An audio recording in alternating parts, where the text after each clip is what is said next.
It has certainly been one hell of a week in WWE. On one hand, we got the New Japan WWE rumors of a possible partnership exclusive to North America. What does this mean for New Japan? What does this mean for WWE? What does this mean for AEW? I also have news on why the Velveteen Dream was really fired from the WWE. Here's a clue, folks, that has nothing to do with the accusations brought upon him. And SummerSlam is being labeled a disaster by many inside WWE. What exactly does that mean? And what is WWE thinking as far as their main event for the biggest party of the summer? All this, plus so much more on episode 378. Today, sponsored by AdvancedGG, right here on Off the Scripts.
Guys, thank you so very much for joining me right here on Off the Script. This is episode 378 for your Double or Nothing weekend. It is May 29th, 2021. As you guys listen to this, as you guys watch this, I am at AEW Fan Fest in Jacksonville, Florida. I am in Jacksonville for Double or Nothing weekend. It should be great. I will be covering the entire show and everything that comes out of that show this weekend. There will be a live stream after the show is over, so make sure you guys set your notifications properly. I will be live with the OTS post-show for AEW Double or Nothing. We got a lot to get into today, ladies and gentlemen. We have a busy week ahead of us still, and it's been one hell of a week so far in the world of professional wrestling. If you name it, it happened. It is unbelievable this week, man. New Japan WWE rumors for an exclusive partnership in North America. SummerSlam is a disaster according to sources, so we're going to go over that. A major main event is being planned for SummerSlam. They don't even know where this event is taking place, what city it's going to be in, what venue it's going to be in. We got a date nailed down. We got a Saturday night, to be exact, nailed down, but we don't have anything else outside of it's going to be a disaster if Las Vegas doesn't happen. So I got all the news about that and why I love the rumored, and this is a big one, the rumored main event for SummerSlam, which we will go over in just a little bit. In fact, we are going to fantasy book a SummerSlam card today on Off the Script, just based on what we know, the knowledge that we have right now going into the up-to-date current WWE product, and what I would do with, returning legends are definitely going to be there.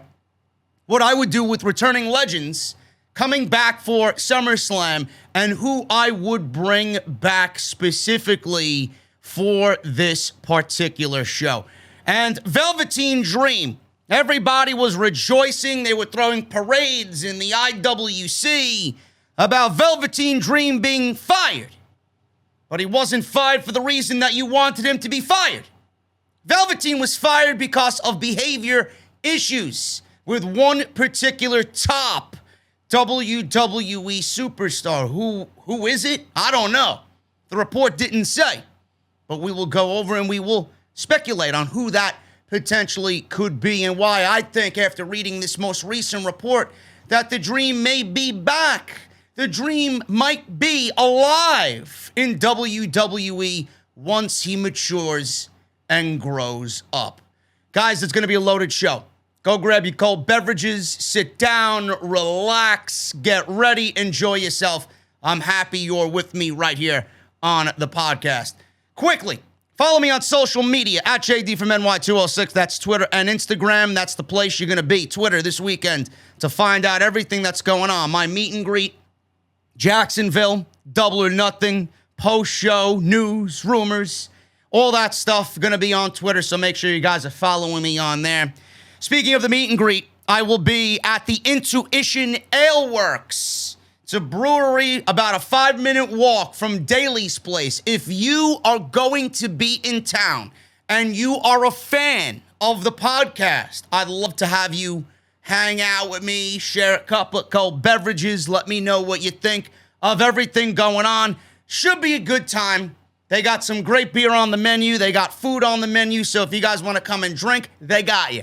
You guys want to come and eat, they got you. If you guys love off the script, I got you. So make sure you guys come on out. The Intuition Ale Works, Sunday afternoon, starting at 1 p.m. I will probably be there a little earlier because I want to taste what they got on the menu. But after that, it's free reign, OTS meet and greet. We're just going to hang out and be one big happy OTS family. So make sure you guys go and check that out if you are interested in coming. Make sure you guys go check out all, and I mean all of the content on the channel this week, man. There were so many stories, and the lack of Dynamite actually prompted me to go out and record some extra content for you guys, because I know you all love the Wednesday night podcast with Jesse and I, but with all the news and rumors happening this week, I wanted to be on top of it. I wanted to be just like everybody else and not sit back and have this show be 4 hours long this weekend. So make sure you guys go and check out all the extras. We talk about Keith Lee, John Cena. We talk about the Warrior Dark Side of the Ring. We talk about Tom Phillips being fired. We talk about the new Monday Night Raw commentary team now with Jimmy Smith happening and taking Tom Phillips and Adnan. Goodbye, Adnan. We're going to need a bigger boat. Hopefully he sailed away and there was no sharks in the water, Adnan. He's no longer with the company. Jimmy Smith is coming in from MMA, and we are going to talk about that actually on the show today a little bit more. There were additional reports about why Adnan was let go, which I'm sure you guys won't be surprised to hear, but it's been a busy week, man. So if you guys missed any of that stuff, go and check it out. I'll leave links in the video. You're going to see a little card pop up on the screen. They're all on the homepage. Go and check it out. I would really appreciate if you show some support. If you guys want your merchandise, a couple of ways to do that. There's exclusive merchandise on the Patreon. You guys sign up annually. You're going to get a nice beer mug, nice t-shirt. So if you guys want to do that, patreon.com/JD from NY206. If you guys want some t-shirts, Bonfire is the place. Bonfire.com is the exclusive home of Off the Script. Links are down in the description of this very video. And today's show is sponsored by my great friends over at AdvancedGG, which I actually just had before hitting record on this podcast. I feel great. AdvancedGG is the place. You guys are going to use code SCRIPT at checkout for 10% off. AdvancedGG is the world's leading #1 esports gaming supplement, but it's just more than esports, man. It really is. If you guys work the rigorous 9 to 5, you want that extra genuine, organic, natural energy, AdvancedGG's got you. You guys want to work out, AdvancedGG's got you. You guys want to jump on Twitch and play some Warzone, some Apex Legends, some Destiny, they got you. Advanced.GG, all natural caffeine made from green tea. They got delicious flavors. You guys are not going to believe the flavors that they got. But you guys can go and check them out. Advanced.GG is the website. And at checkout, you're going to use code SCRIPTS for 10% off. I would not be telling you about it if I didn't use it. So I love it. Go and check it out. I'm sure you guys will feel the same way about it. Start at the top, man. Velveteen Dream. A lot of people are saying that it was a Velveteen nightmare and that the dream is over for Patrick Clark. I think after this recent report that he may be back with the WWE in due time. It will be a little bit, but I do think he will be back with the company in due time, as he was a favorite of management. Triple H, Shawn Michaels, Matt Bloom, William Regal, and amongst others. One of the big stories this week involved the release of Patrick Clark, the Velveteen Dream. Dream's release came as a surprise to many because WWE seemingly was standing behind him even after all of the speaking out allegations last year. But there were other backstage issues that drew heat towards Velveteen, Patrick Clark, from the actual talent. Now, while Dream believes that the allegations derailed his career, WWE sources claim that his firing had to do with something else that has not been made public. It was reported in the Wrestling Observer newsletter that there were different incidences, and management was alerted about this by one of the top stars in the company. Now, the report does not say who this top star is. You guys can make logical guesses on that. Who knows who's been in and out of that performance center? Undertaker, amongst many others, have gone down there and done coaching, guest spots. Sean Waltman, Razor Ramon, Scott Hall, you name it, man. Who knows who it could have been? Could have been somebody that's actually there on a regular basis. It could have been Triple H himself. Who knows? But while Dream believed these allegations derailed his career, the speaking out allegations, it was actually his behavior that did him in. Brian Alvarez said this about Dream and his backstage issues on Wrestling Observer Live, and I quote, "Forget all the accusations because I don't know what happened. I believe that WWE believes that he was innocent because otherwise I believe they would have gotten rid of him very quickly." And I said this on last weekend's show when I went live with Off the Script, episode 377. If WWE found him to be guilty and they did their investigation and anything came back that, I guess, showed him to be guilty in all these speaking out allegations and accusations and charges, he would have been fired immediately on the spot. With a publicly traded company, WWE's not going to keep someone like that with those types of allegations against him on the roster. So people didn't think. They heard what he was being accused of and immediately called for his head with no investigation and no evidence. So I said the same thing on Sunday. Alvarez reiterated that this week. If WWE found anything, he would have been gone before this. So I'm glad that was cleared up. I don't know what happened. I know nothing. All I know is about everything that everybody else knew about this issue with the Velveteen Dream. The thing that I heard over and over and over again, beside the fact that he kept disappearing, that there were car accidents, and that's never good. I don't really know what happened there, but it was a regular occurrence.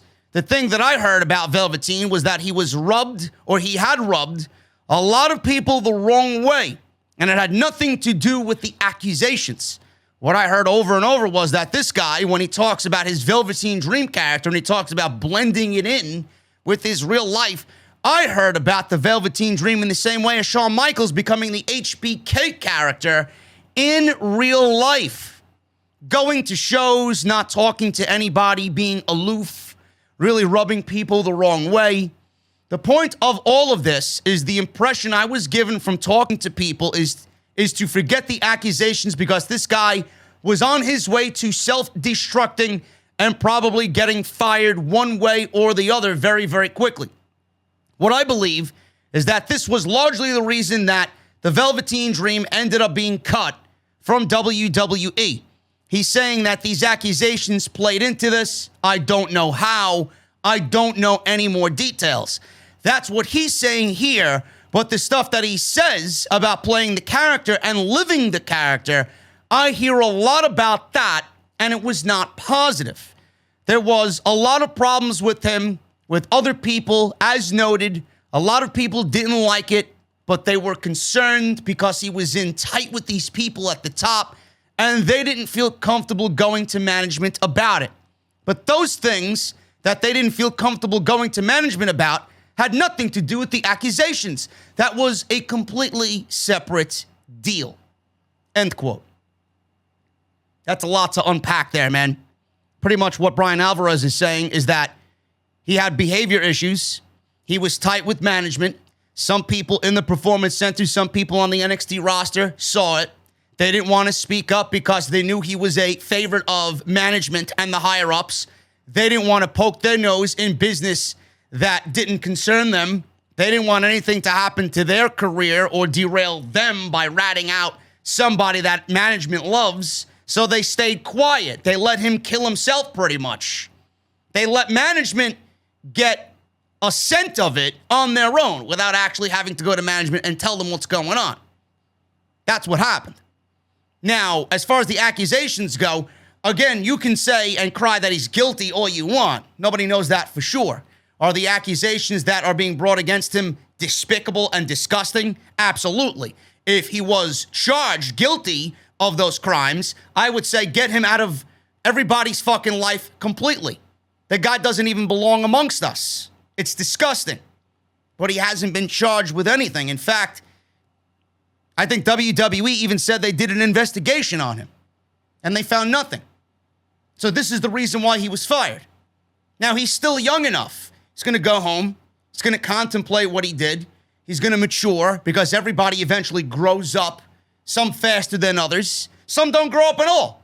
But I do think that this guy was taking his wrestling career seriously. You got to look deeper into it than what is being said here by Alvarez.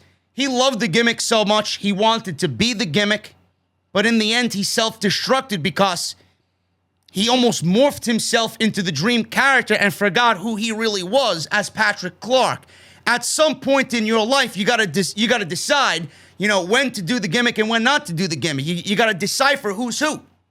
You can't live the gimmick at home with everybody that loves you, your family and your friends. That shit sometimes, it gets to you. Keep that shit at work.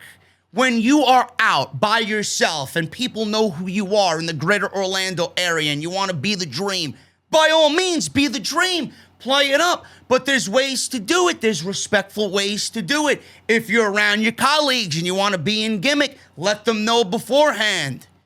Let them know that you're going to be in gimmick. You want to stay true to what you are creating when you're out and about with people. That's fine. But when you're behind closed doors and you're in the locker room and you're getting ready and you're doing your job, you don't need to act the part. Act like a normal human being. Be humble about where all of this has gotten you. Be humble that people in management love you and want to see you succeed. Be a normal human being. Be that guy that they want you to be. Don't be the self-destructive asshole that is going to live this gimmick, think he's really the Velveteen Dream, thinks he can do anything and say anything and get away with anything, thinking that he's better than everybody else. That shit's going to rub people the wrong way, man. Can't do that. His self-destructive behavior ultimately has derailed his first WWE run. Do I think he's going to mature as he grows older? Yes, I do.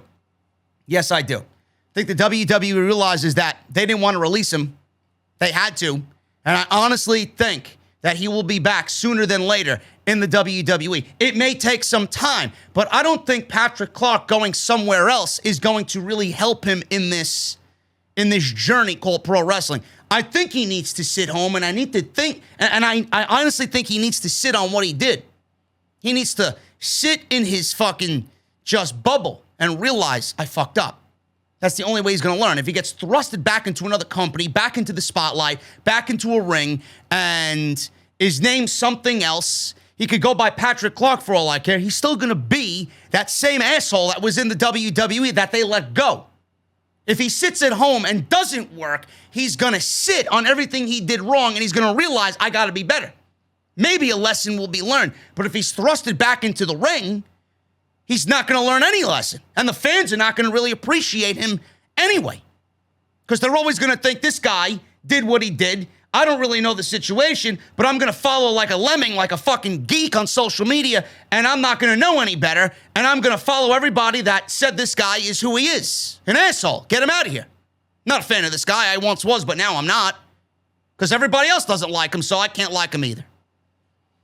It sucks. It really does. So Patrick Clark, I do think he will be back with the WWE. And like I said before, man, and I keep harping on this, WWE would have fired him if anything came out of him being guilty for the shit that he was being accused of. He would have been gone last year. But he wasn't. WWE held on to him. They put him back on TV. They put him in a feud for the North American Championship. They put him in a feud with Kushida. Then they took him off TV because of those behavior issues. And then, as of this past week, released from the WWE. He will be back. WWE finds money in him. WWE was very high on him. Everybody was very high on him. Will he be able to shed all those accusations? I hope he does something in the meantime while he's not in the public eye to clear his name. But I do think he will be back in the WWE for sure. The dream, in my opinion, will live on. WWE superstars are very cautious about returning to live events with fans. I wonder why that is. Are you afraid that you are not going to be embraced and cheered by the WWE fans? Were you coddled? Were you held in that safety net of the WWE Thunderdome with all the virtual geeks and virgins sitting on the screen? You know. What are you worried about? What are you worried about? PW Insider has revealed that despite there being a lot of excitement amongst WWE superstars regarding live events returning in July, some of the roster are being cautious. The site is reporting that there is a lot of excitement about going back on the road amongst the talents, with the last night being the first Raw show that WWE put on since it was announced that the company is going to resume touring in July. The talent on the roster are said to be very hopeful that they will see bumps in their pay from merchandise royalties with fans back at the shows. However, some roster members were described as being cautious in expectations, with there being a worry that the show may not draw, or the shows may not draw. Talent is very interested in seeing how the initial shows sell when tickets go on sale. WWE is looking to bolster their first show back with fans, as advertising in Texas is already promoting Edge and Sasha Banks both returning to SmackDown July 16th, which is the first live show out of the Thunderdome since March 9th, 2020, which was a Monday Night Raw. So some of the roster is being cautious because they are worried that some of the shows will not draw. Now, last I read, Money in the Bank was selling incredibly well, but that's Money in the Bank. I don't know anything about Monday Night Raw and SmackDown as for these live shows that they are returning to in Texas. Now, to be fair, if the roster is being cautious and they don't know what to expect, they are in their right mind to expect that, because I guarantee even they know that Monday Night Raw has been critically shit on by everybody in the community since God knows how long. It's gotten worse, in fact, inside the Thunderdome. This is the bottom of the barrel worse. I say this every year. It's amazing how WWE always tops themselves in the worst category. The roster knows. They're not fucking stupid. They're not going to tell you so. But I guarantee you every fucking member of that Monday Night Raw roster knows how terrible that fucking show is. You'll never hear a peep from those people, though. But I know. I guarantee you some of them are watching me on Monday night, and they're saying the same fucking thing to themselves. Monday Night Raw. Who in their right mind would pay to go watch Monday Night Raw? Who? To see rematches? How many rematches have you been given over the past year on Monday night? Has anything presented itself as new? So you're going to go pay money to go see something that you've seen 1,000 fucking times on TV. Oh, it's a live experience. I want to experience it live. I want to experience my head hitting the fucking pillow at 8 p.m. on Monday night. Never mind going to pay fucking God knows how much and paying $16 for a fucking beer and $40 for a fucking t-shirt. Because you're there live. Give me a break. People should actually fucking speak with their wallets and not go to the fucking show. Teach them a fucking lesson. Book this show better, and then maybe I'll think about coming back out. I don't give a fuck how Monday Night Raw and SmackDown is selling. The shows suck. So if they don't draw anything, then they fucking deserve it. But Money in the Bank, it's one of their biggest shows of the year. Clearly, people are more interested in that because there's some level of excitement to Money in the Bank. And it's the pay-per-view that bridges WrestleMania and SummerSlam. So people want to go see that because it's a one-time-a-year thing. You could watch the fucking 68th fucking rematch between Bobby Lashley and Drew McIntyre on Raw anytime you want. Of course they're fucking worried. Who's over, who's not over, who's liked, who's disliked. You don't know anybody on the roster who's liked or disliked, who the fans like and don't like being in the Thunderdome. Whose merchandise is going to be sold out? Nobody knows. Everybody's been booked like shit. The roster don't know who the fuck is over and who's liked by fans. They're in for a serious fucking wake-up call when they get back to live fans. I will tell you that. And like I said, WWE has coddled themselves into this fucking safety net, this bubble called the Thunderdome. They're in for a rude awakening when they got Alexa Bliss fucking shooting fireballs, Hadouken, on Monday Night Raw. And Lily's in the fucking ring, swinging back and forth on a swing. Give me a break. Fire shooting out from the stage and the ring posts. Yeah, I want to see you get away with a main event like we saw on Monday with fucking Tamina Snuka in the main event of Monday Night Raw, which, by the way, accumulated the 4th lowest rating in Monday Night Raw's history. I want to see them pull the shit that they pulled and gotten away with no fans when there are fans in attendance. Go ahead, try it. I'd love to see everybody shit up. That's the only way they'll learn. They have nobody to teach them a lesson with fucking geeks on the screen. Ooh! Oh, Rhea Ripley! Charlotte! That's not a lesson learned. That's just you listening to some fucking idiot. You gotta cheer Rhea Ripley. And when you boo Rhea Ripley, they boot you off the fucking screen because you didn't follow their directions. Give me a break. Moving on. SummerSlam. WWE confirms SummerSlam for Saturday, August 21st.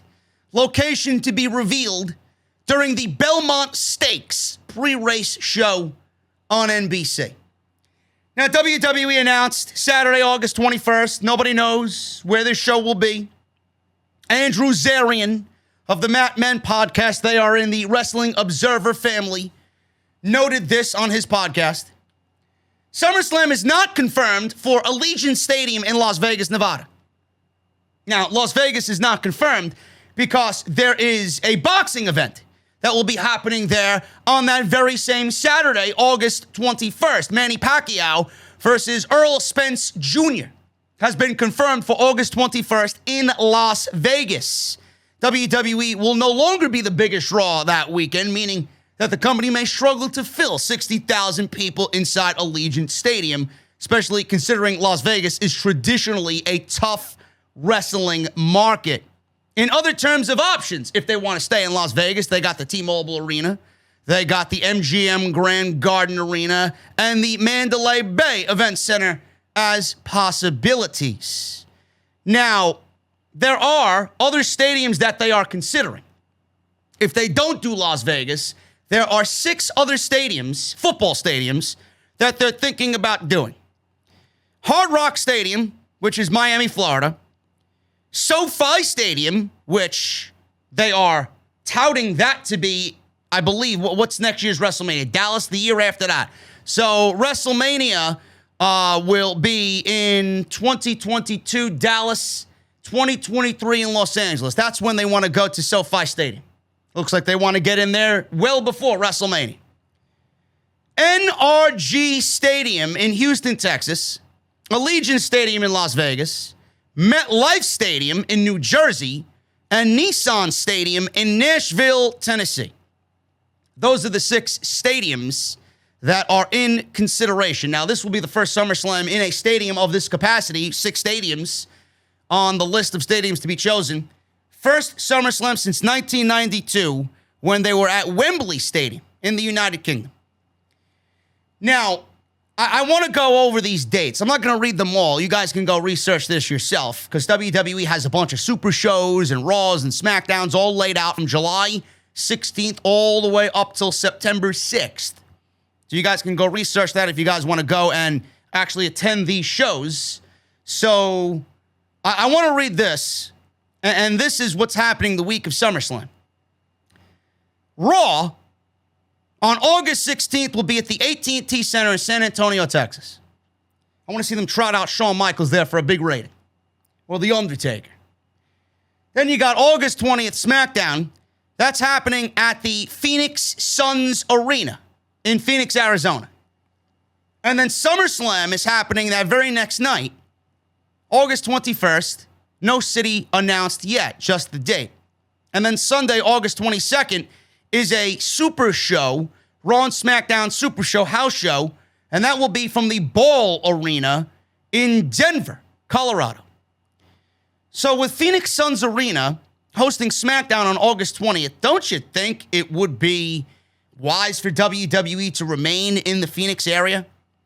Don't you think WWE would be wise to maybe stay in that general area so it limits the travel for the roster? So instead, they want to go do Las Vegas, so they have all the roster jump on a plane and get ready for SummerSlam the next night when you could easily all just get on a bus or a car and drive a couple of hours to wherever you got to go in Arizona.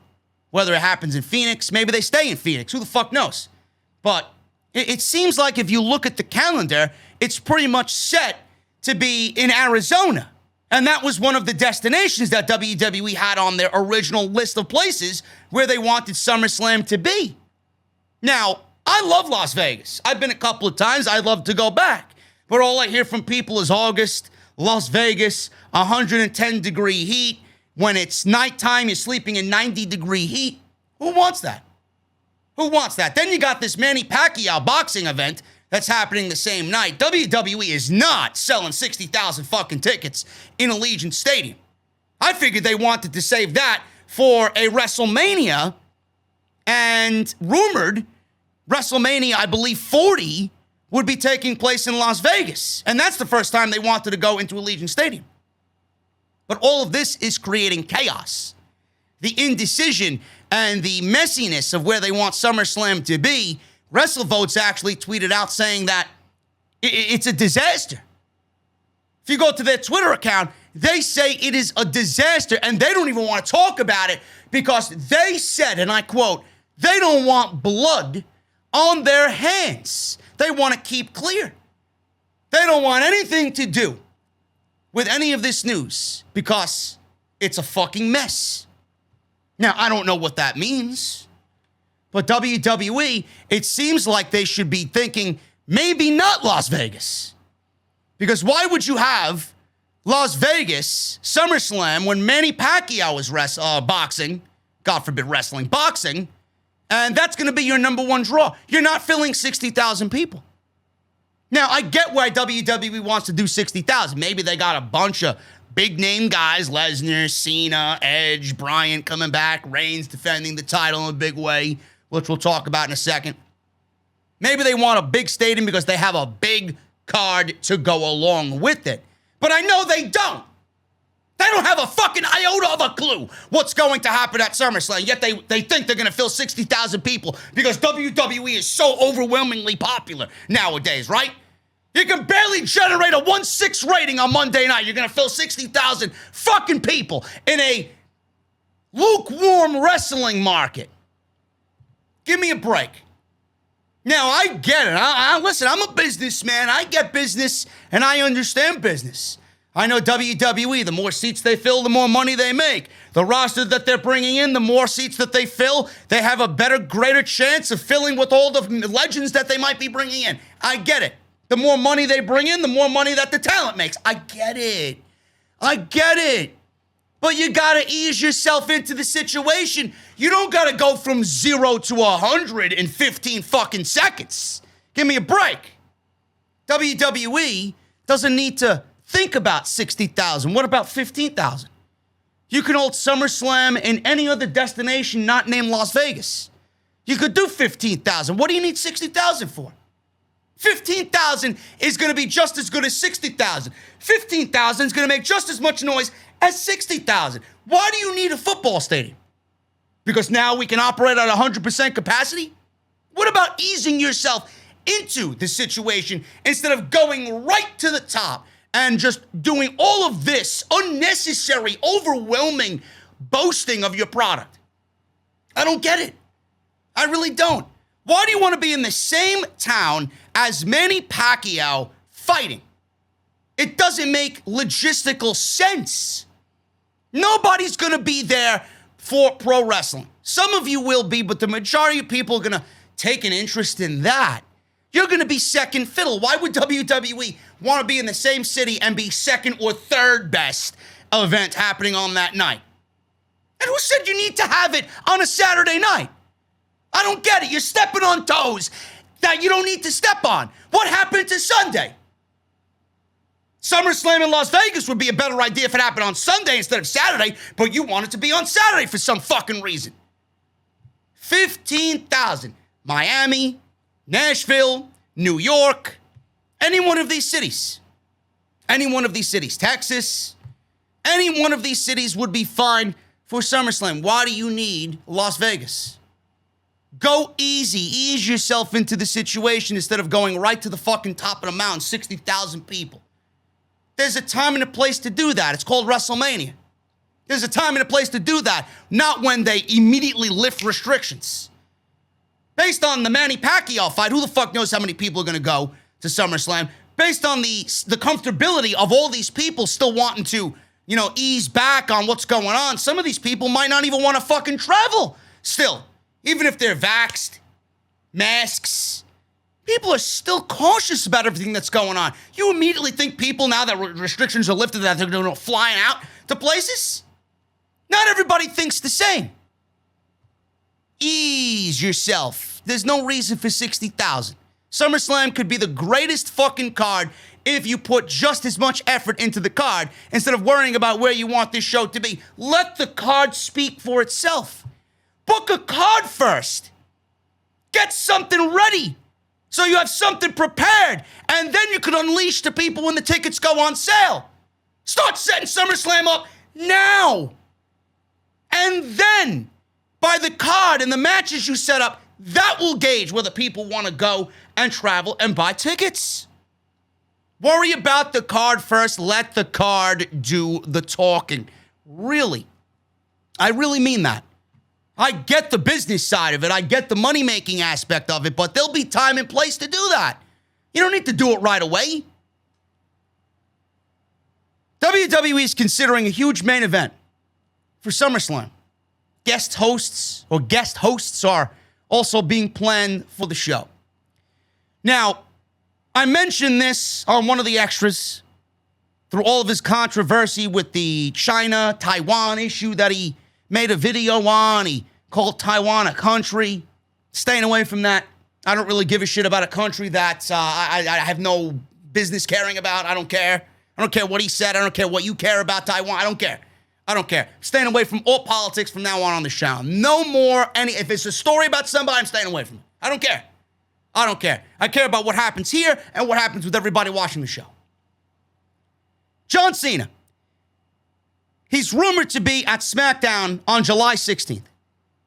That is the first time that WWE will be live away from the Thunderdome for SmackDown. Now, Andrew Zarian of the Matt Men podcast, busy guy all week. He strongly hinted that Cena would be at SummerSlam in the main event. And there's only one person that is the main event on WWE programming, folks. It's not Bobby Lashley. It's not Drew McIntyre. It's not Braun Strowman. Woo-hee! It is Roman Reigns. That is who the main event is. There were no hints given on who he will be facing, but based on the lack of top faces available for Roman Reigns, and based on the fact that WWE needs, if they do go into Allegiant Stadium, needs to sell 60,000 seats, if that is the case, one would speculate that perhaps they are looking at Cena versus Roman Reigns for the Universal Championship. Now, Zarian also said that the date of the show would be August 21st. He got that correct. Zarian also said, and I quote, "It is going to be a very big show. I know the main event. I think it's a very big main event, especially by today's WWE standards. It's a match that we haven't seen happen too often. I consider this a pretty big main event," end quote. Zarian said he did not want to outright say it at this time what the main event will be, but gave a hint. He says this, and I quote, "What you can't see, you can't believe." Later on the podcast, Zarian said that WWE will very soon have plans for John. It was also noted that there will be a guest host for the show. So that's what he said.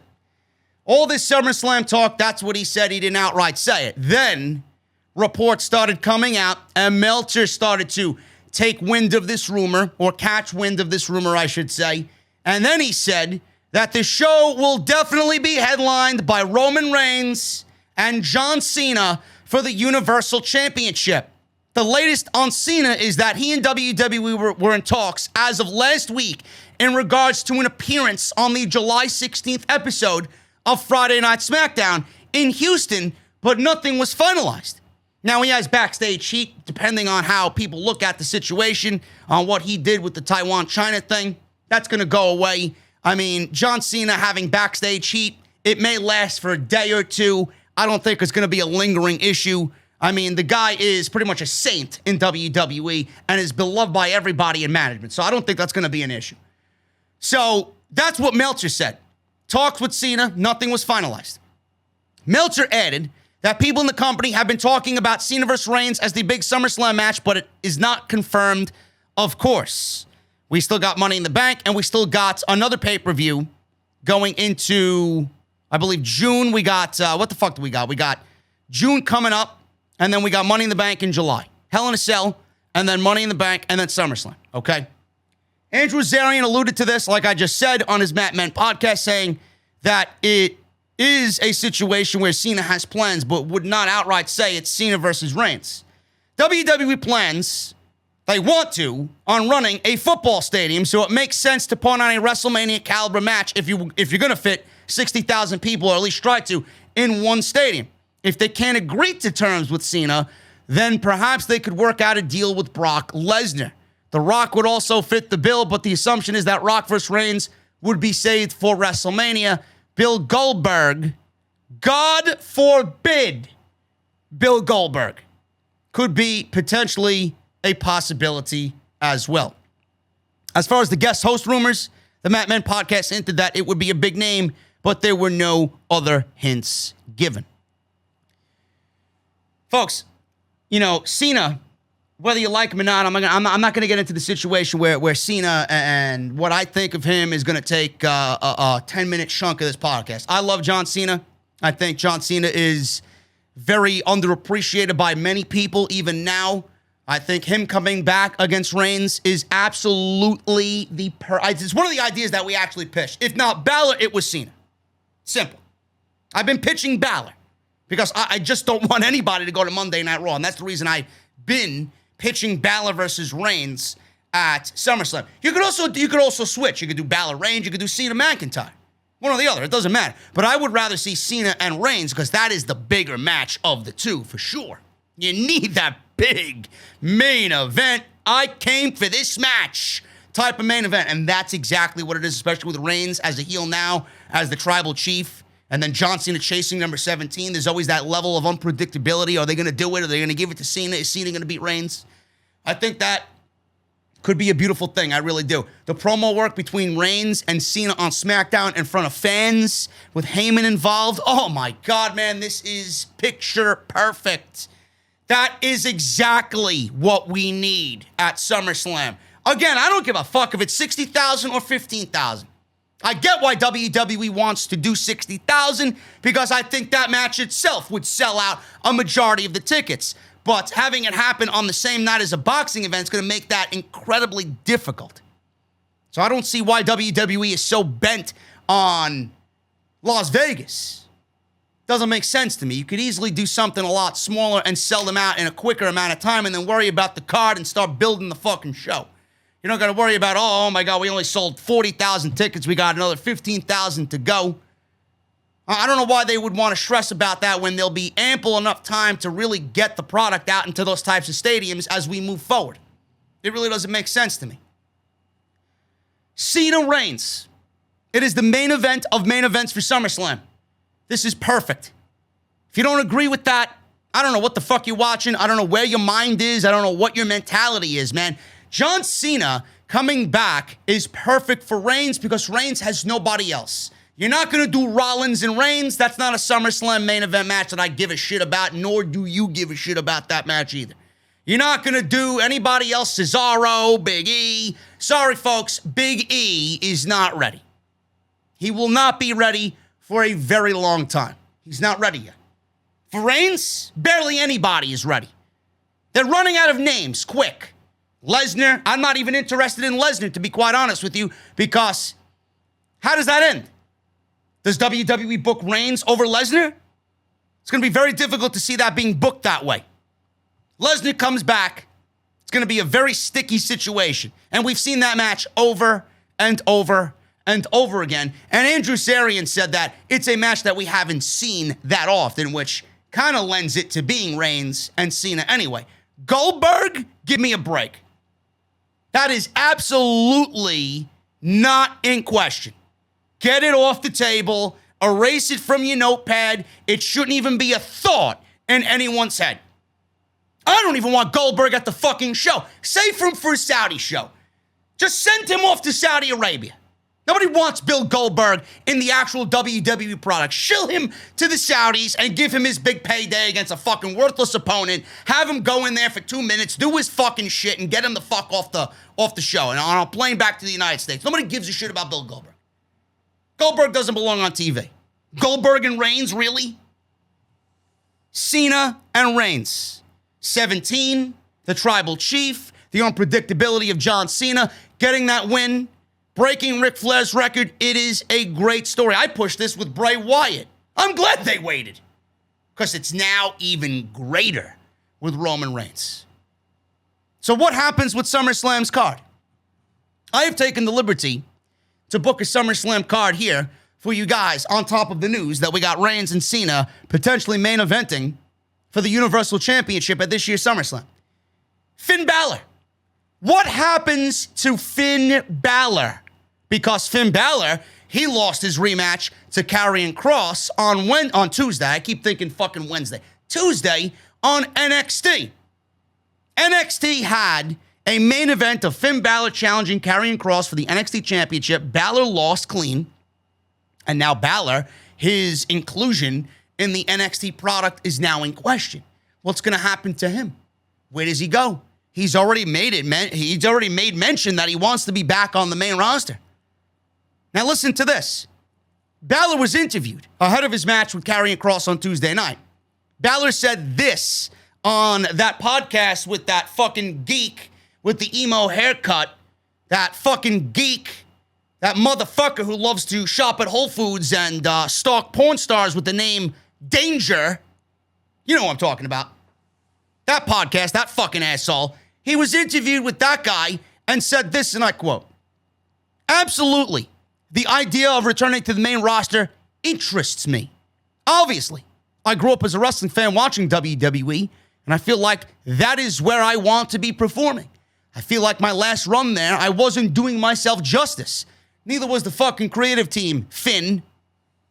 I needed to change something, and I went to NXT, and I found out who I was again, and I managed to do the same and do that on some level.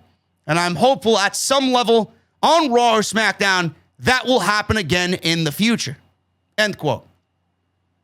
Now, it's great that Finn wants to be back on the main roster, but I find it very funny that he says he wasn't doing himself justice. Neither was Bruce, neither was Vince. Well, Bruce wasn't there, maybe. He wasn't an executive director at that point.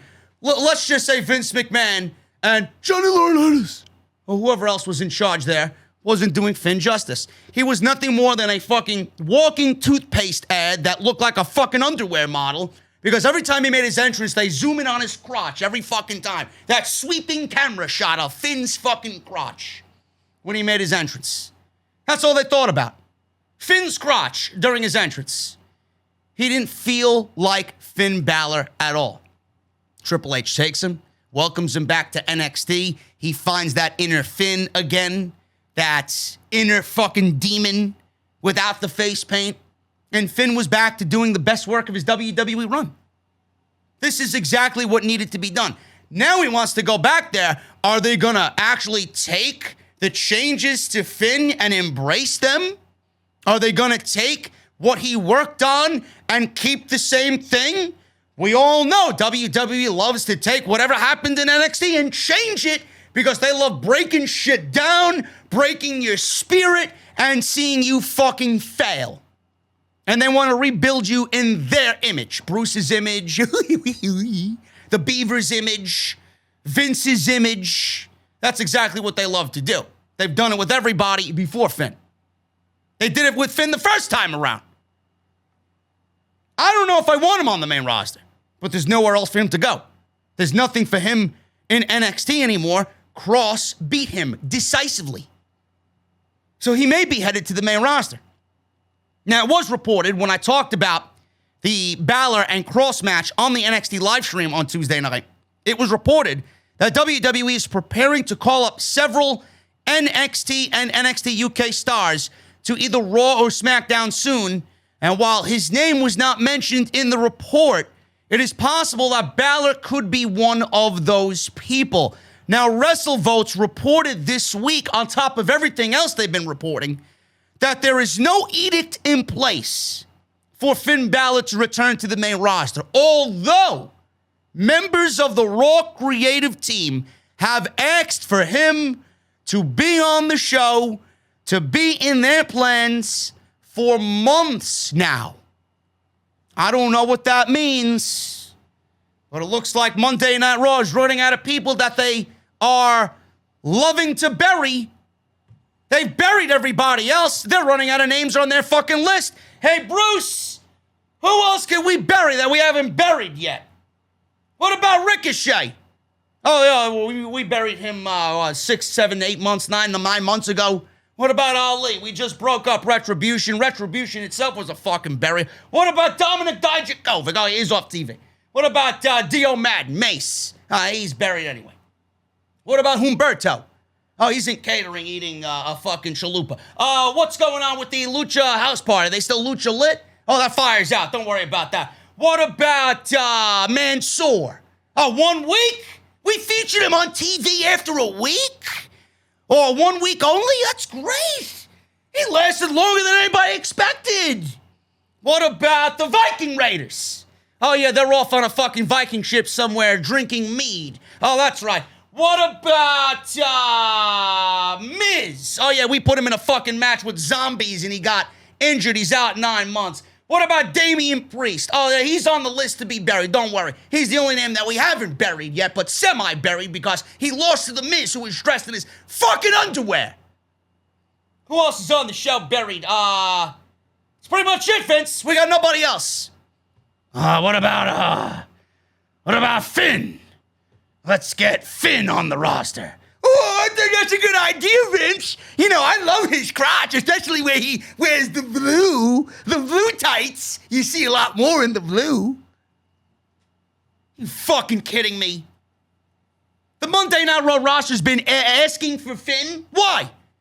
I'll tell you why they're asking for Finn. I don't even know if he's a fucking babyface or a heel. He comes off as a heel, but I guess he was portrayed as a babyface on NXT. Drew McIntyre has no opponents. He's got no opponents.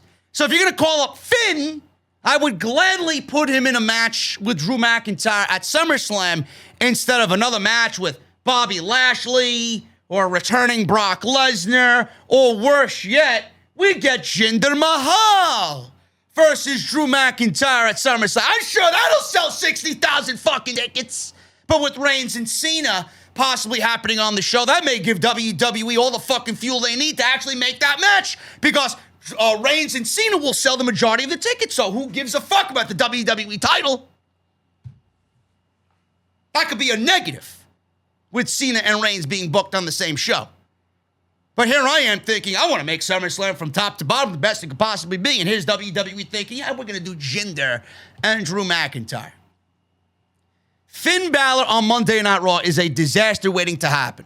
After that, who does he wrestle? Randy Orton, Matt Riddle, AJ Styles, Keith Lee. Oh, he's another name on the list. Keith Lee. Vince, what about Keith Lee? Oh, yeah, we sent him home because I thought he was fat. They buried everybody. Everybody on that show is buried, ladies and gentlemen. If Finn gets called up to Monday Night Raw, let's not stop there. Let's add Adam Cole. Let's add Adam Cole to the list. They got a nice little history in NXT. Adam Cole could be placed right at the top of the card for the WWE Championship. He'd be a perfect candidate to take that title off of Drew McIntyre. He's got a ready and waiting opponent in Finn Balor. Maybe we move Edge over to Monday Night Raw. You know, he's going to SmackDown for whatever fucking reason. He's a Monday Night Raw superstar, but he's going to show up on SmackDown because he wrestled in the main event of WrestleMania for the SmackDown side, so fuck that, he's a Monday Night Raw superstar. He won the Royal Rumble as a Monday Night Raw superstar, but WWE will never remind you of that. Edge versus Adam Cole sounds like a damn good match to me. Edge versus Finn. Put AJ Styles in the main event. Imagine the WWE main event scene. If you add Balor to Monday Night Raw, you better be building the main event scene around him. Drew McIntyre, Finn Balor, AJ Styles, get him out of this fucking tag team with Omos. Finn Balor, AJ Styles, Drew McIntyre, Randy Orton, Matt Riddle, Keith Lee, Adam Cole, Edge. I mean, you want to put Jeff Hardy in there too? You want to put Jinder Mahal in there, and that's fine. At least it's not Jinder and Jinder only. At least he's got 7 or 8 other guys ahead of him. So he doesn't look that bad in comparison. If WWE actually took steps to, I don't know, make their fucking shows better and build a division for that championship, making the champion a little bit more important and make the championship a little bit more prestigious, then Monday Night Raw wouldn't be the worst fucking show on television. But here I am giving these people ideas. Here I am actually giving a fuck about a show that nobody gives a fuck about. WWE doesn't give a shit. I'm giving them gold. All you gotta do is just do the right thing and push the people that you need to push. I don't get it. So Finn Balor joining Monday Night Raw.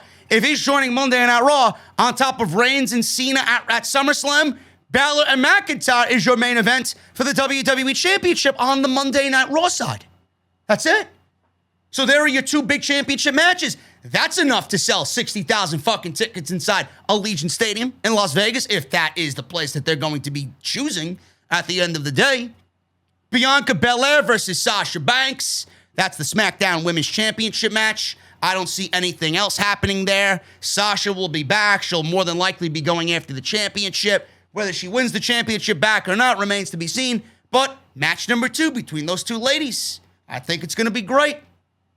You do Becky coming back with fans. You do Becky versus Bayley.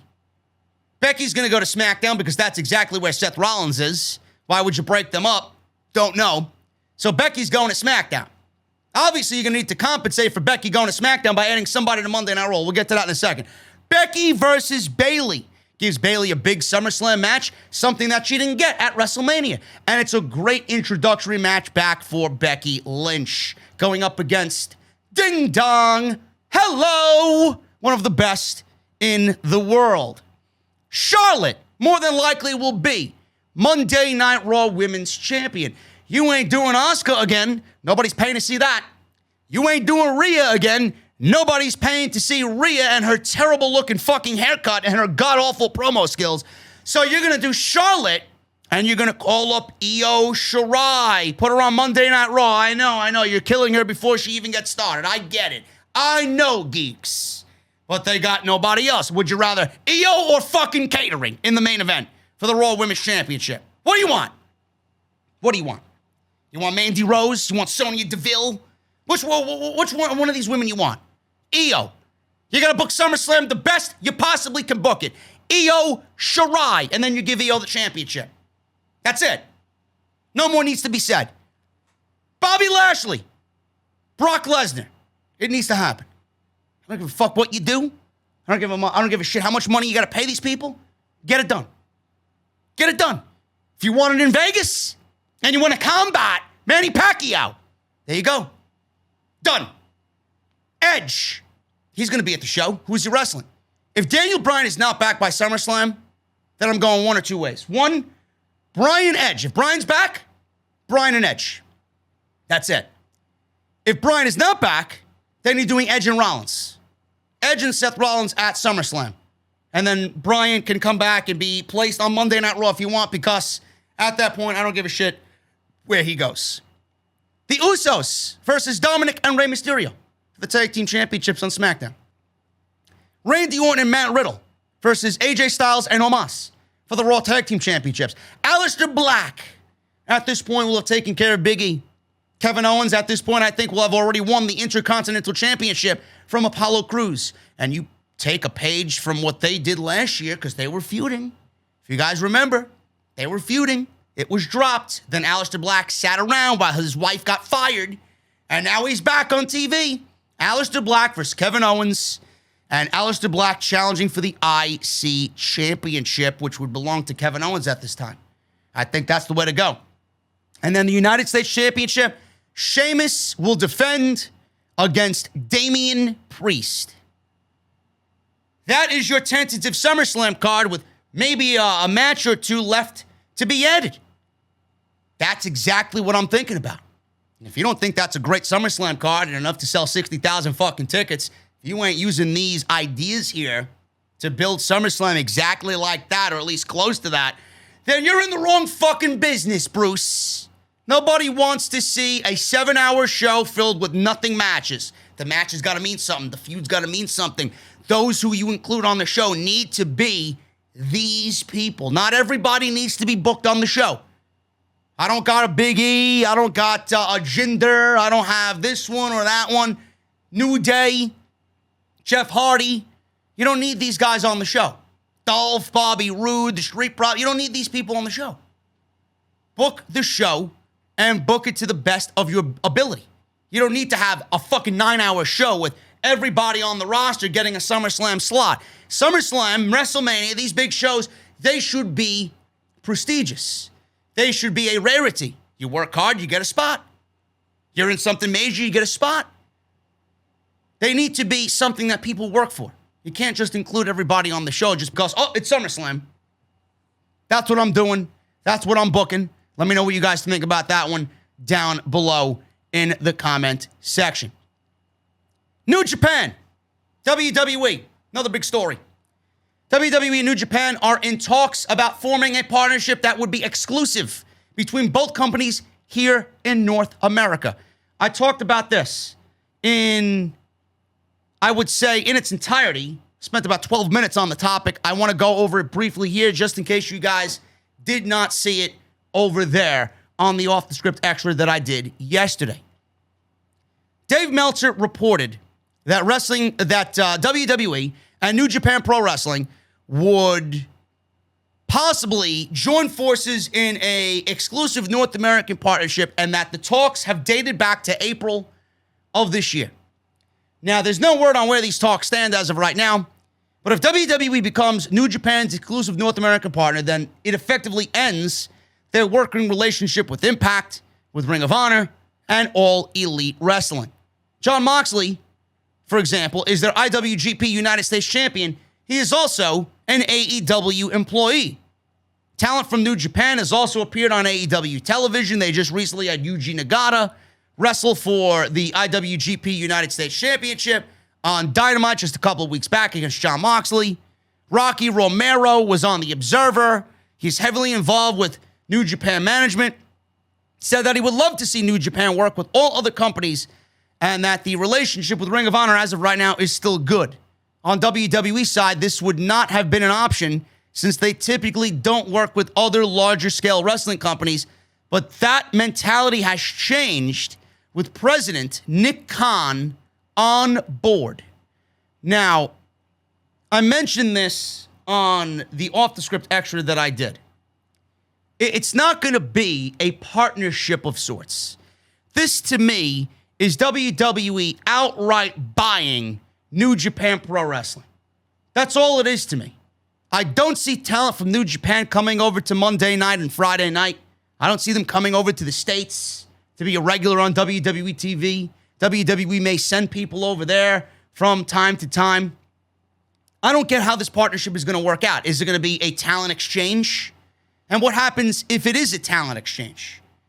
The political side of things is going to be a complete fucking disaster. You think WWE is going to have their wrestlers go over there and potentially risk injury away from Vince and Bruce and all WWE management? You think WWE is going to have their talent go over there and work their strong style? I don't think so. You think New Japan Pro Wrestlers are going to come over and do what they do in Japan over in a WWE ring with their mentality where entertainment is first and pro wrestling is last on the priority list? This is nothing but a rumor.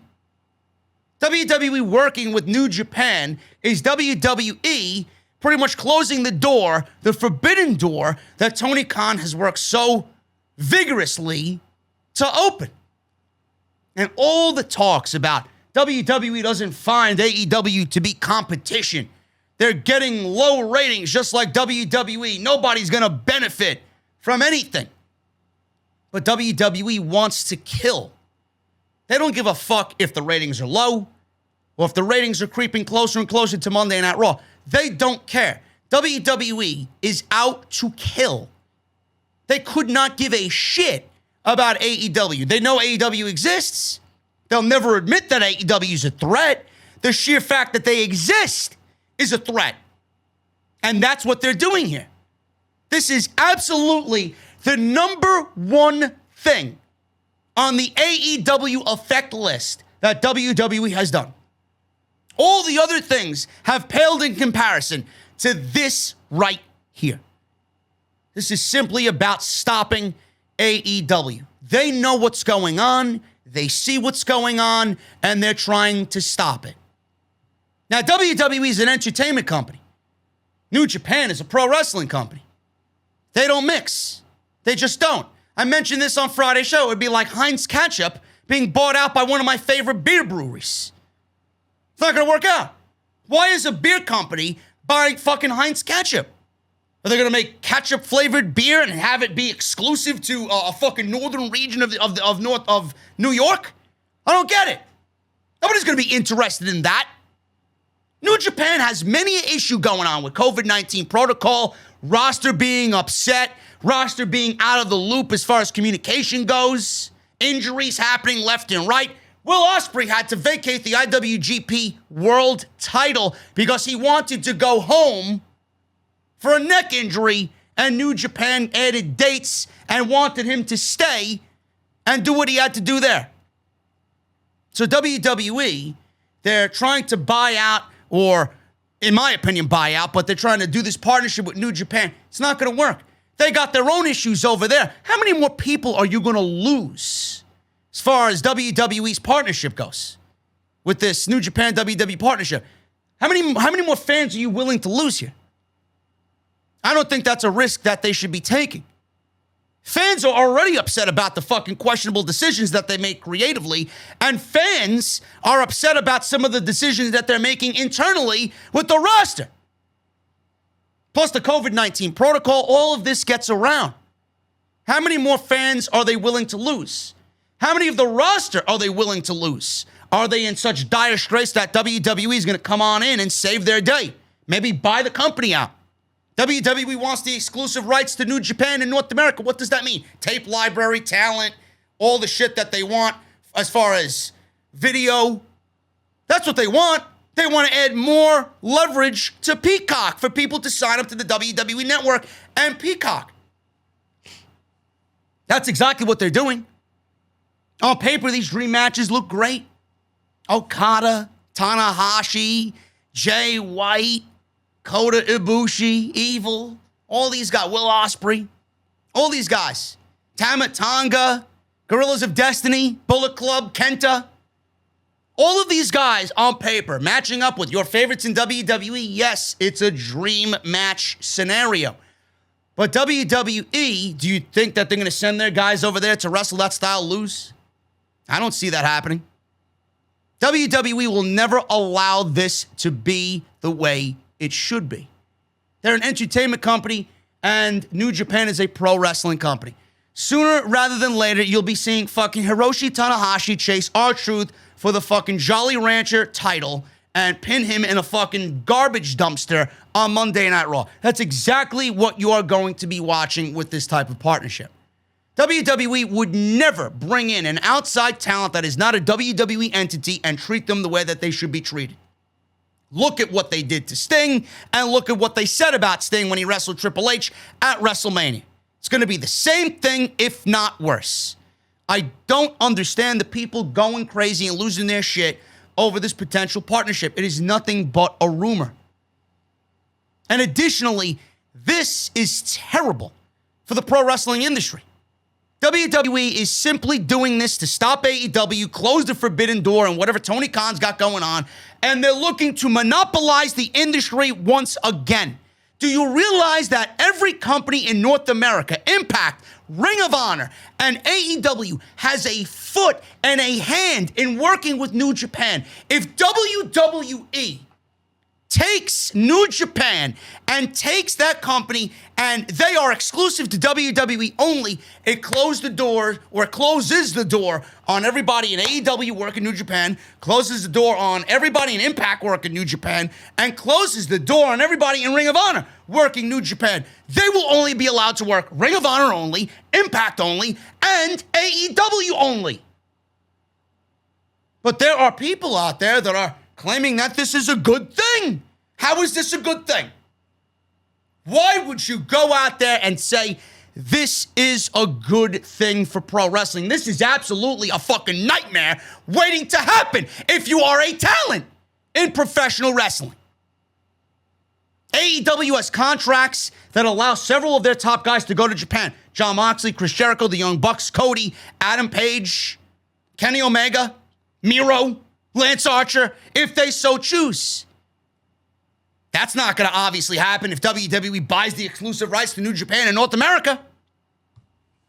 This is WWE flaunting how big their dick is in the world of professional wrestling. There's nobody else to buy. There's no other fucking promotion to buy. This is WWE swallowing the last big fish that is not AEW. They're going to swallow the big fish known as New Japan, and they're going to effectively kill any momentum that all these other companies here in the United States have. They're not concerned about Ring of Honor. They're not concerned about Impact, but that forbidden door where you got AEW working with Impact and AEW working with New Japan and Impact working with New Japan, they're all one big happy family. WWE is coming on in, and they're looking to shut this door and lock it for good. This is not WWE partnering because they want to better their program or they all of a sudden now want to be buddy and friends with everybody in the wrestling industry. This is WWE wanting to buy New Japan. If they put, the funny thing is it's happening now with AEW at full capacity for Double or Nothing and the Forbidden Door storyline probably going to be ramped up going forward. I hope to God New Japan realizes what they're getting into. I hope to God they listen and laugh and walk away. Seriously. I find it funny that this is all happening now. Now, AEW cannot afford to have this happen. But if WWE is doing this, I find it funny that it's happening now. And I find it funny how they won't put this much effort into building their own talent, into making their shows better. They want to go out there and outsource talent that they have no idea about, that they have no clue about, that they don't really care about, instead of the talent that they possess right now. They have one of the biggest and best rosters of all time that they've ever seen in any market, anywhere. And they refuse to do them justice. But they want to go out and buy New Japan. They want to go out and partner with New Japan, whatever it may be. If they put this much effort into actually making Monday Night Raw better, instead of having it sit around being the worst fucking wrestling program ever, things would be different. And we wouldn't be sitting here saying that WWE sucks, WWE's this, Monday Night Raw is trash. If they put that much effort into Monday Night Raw, then it would be a better product in the end. I hope to God that this is nothing more than a rumor. New Japan listens, and they walk away, and they continue on this path with AEW. That is what's best for business. Monopolizing the industry with a partnership with WWE will effectively kill not just New Japan, but everybody that is partnered with New Japan Pro Wrestling. We are back with the second half of the podcast, ladies and gentlemen. Remember, today's show is sponsored by AdvancedGG. That is advanced.gg. That is the website. You guys are going to use code SCRIPT at checkout for 10% off. If you guys want the best and most efficient supplement in the gaming community, AdvancedGG is it. All natural ingredients developed by scientists.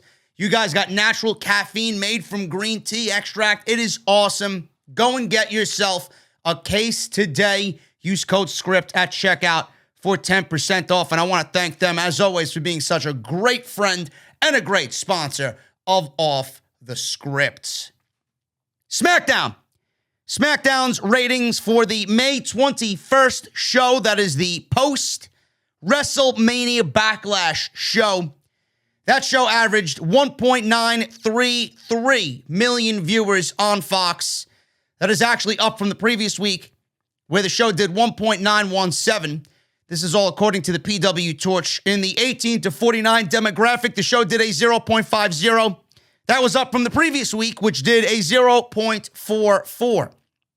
I believe, I could be mistaken on this, but I do think that this week's show and last week's SmackDown were the only two SmackDowns all year that fell below a 2 while the WWE has been in the Thunderdome. So they've been on a little bit of a consistent streak, but they fell below 2 million viewers the past 2 weeks. Now, the viewership was down 5.4% from the same week in 2020. This is the stat that these geeks need to go and look at. Oh, well, it's the NBA playoffs. Oh, well, it's the MLB playoffs. Oh, it's the NFL on Monday night. Yes, all of that stuff is taken into consideration as to why not only WWE, but everything else on TV is doing poorly, because there are more people interested in those specific sports, playoffs, what have you, depending on how important the regular season is and what type of clinching game there may be. That's the stat that people need to look at. You could make excuses for WWE, AEW, NXT, all being down because NBA. It's fine. Everybody's down because of something else that's on TV that's a little bit more important. But it's the fucking geeks that refuse to accept that WWE is losing viewers. They're losing people in droves because the show sucks. I don't give a fuck what the show did 2, 3, 4 weeks ago. It's last year's number if you're going to use the excuse of a fucking NBA or NHL or MLB, NFL playoff game on Monday night, whatever the fucking case may be. It's last year's number that you need to look at. You take last year's number, compare it to this year's number, and see where the difference is. It's too much work for these fucking simpletons on social media. 5.4% from the same week last year in that key demo. So that is pretty much what you need to look at. And then the show, like I said, did go up against NBA and NHL playoffs, which impacted everybody's rating this week. SmackDown, Raw, and NXT. SmackDown saw this. Apollo Crews defeat Sami Zayn, Kevin Owens, and Big E as Aleister Black returned to attack Big E and help Apollo Crews win the Intercontinental Championship, or retain the Intercontinental Championship, I should say. It looks like we're getting Kevin Owens versus Apollo Crews. I fully expect Kevin Owens to win the Intercontinental Championship. Big E is seemingly moving on to a feud with Aleister Black. Where that leaves Sami Zayn, I have no idea. I think Sami Zayn is probably one of the best acts on SmackDown. I would like him to be factored into that IC title picture as well. But it looks like we could be setting up, like I mentioned earlier with my SummerSlam predictions, we could be looking at a Kevin Owens defending the IC Championship against Aleister Black at SummerSlam. And that is a long time coming for Mr. Aleister Black. So I thought that Fatal 4-Way on Friday was awesome. Pay-per-view worthy, to be exact. Shayna Baszler, Nia Jackson, Bayley defeated Bianca Belair, Tamina, and Natalya. Nobody cares. The women's divisions on both shows are absolutely bottom of the barrel, atrocious at this point in time. Dominic Mysterio defeated Bobby Roode. Yet we got another rematch between the Mysterios and the Dirty Dogs on Friday Night SmackDown last night. I wonder why. They look at their fucking internal creative sheet. What match could we do a rematch on this week? Every week is a fucking rematch. They won the titles clean, and then they beat Bobby Roode last week. And then we got a tag team title match that happens out of thin air because they're losers. Losers are granted title shots in WWE, not the other way around. Winners, they get sent to catering. Shinsuke Nakamura defeated Baron Corbin with the help of my boy, Rick Boogs. That is his new name on the main roster. WWE even trademarked the name Rick Boogs. It is no longer Rick Bugenhagen or Eric Bugenhagen or Rick Boogs, spelled B-U-E-G-Z. It's B-O-O-G-Z. B-O-O-G-S. Not even the Z. The Z would make it sound cooler or look cooler. No, they want it to be spelled the most boring way, Boogs. So Rick Boogs helped him playing the electric guitar on the table. That was enough to be interference for Baron Corbin, and Shinsuke Nakamura wins over Corbin. You know, I hope that this is leading to a King of the Ring, but this is WWE. I'm not holding my breath. NXT's viewership from Tuesday's show drops, even though the show was headlined by Karrion Kross and Finn Balor. This is a disappointing number, considering that the NXT Championship was in the main event between two of their bigger-named acts. They even had a $1 million face-off with Ted DiBiase and Cameron Grimes. NXT also obviously has their big women's division, and they're touting that. They announced a triple threat match for Karrion Kross at TakeOver in Your House. The show was disappointing. Disappointing number. The number was 698,000 for this week's show, headlined by Kross and Balor. And last week's show actually did higher, 700,000. Now, yes, they were impacted by the NBA. They were impacted by other sports happening on that same night. But I'm not going to sit here and use that as an excuse. The NBA playoffs, Monday Night Football, NHL, they happen every single year. You cannot use that as an excuse. The WWE's been going up against these sports for the duration, for 30 years. So don't give me this shit. Some of the key demo numbers from last night, or from Tuesday, rather. 18 to 49, demographic, 0.13. Males, 18 to 49, 0.16. And males, 18 to 34, 0.09. Those are not good numbers. Those are not good numbers at all. And it really lends itself to everybody that's saying NXT is just not cool anymore. It's not. There's nothing interesting about the show. Even though Finn Balor and Karrion Kross was a great match, 698,000 viewers, that's all you could accumulate for those two guys. NXT's dead. NXT is dead.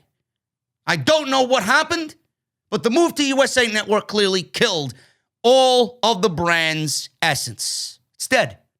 I don't give a shit what anybody on the roster wants to tell you. It's not the main roster. It is dead. No interest at all. Karrion Kross defeated Finn Balor, retains the NXT Championship. Triple threat match next week between Kyle O'Reilly, Cool Kyle.